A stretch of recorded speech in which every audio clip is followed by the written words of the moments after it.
হামলা এই ঘটনাটা অত্যন্ত ন্যাক্কারজনক, নিন্দনীয় এবং অপরাধমূলক ঘটনা। দ্বিতীয়ত হলো জাতীয় পার্টি নিষিদ্ধ, যদি আওয়ামী লীগ নিষিদ্ধ হতে পারে জাতীয় পার্টি কেন পারবে না? এই সরকার বৈষম্য বিরোধী আন্দোলনে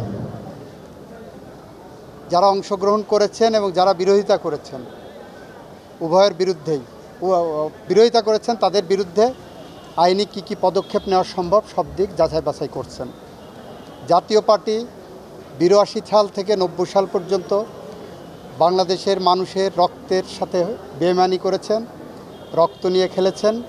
জাতীয় পার্টি জুলাই বিপ্লবে আওয়ামী লীগের সহযোগিতা করে তাদের পুরনো সেই ইতিহাস উন্মোচন করেছেন।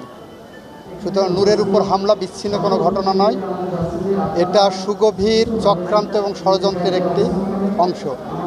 সেই কারণে যে দাবি উঠেছে তার আইনগত দিক যাচাই বাছাই করে কী পদক্ষেপ নেওয়া যায় আমি দেখব।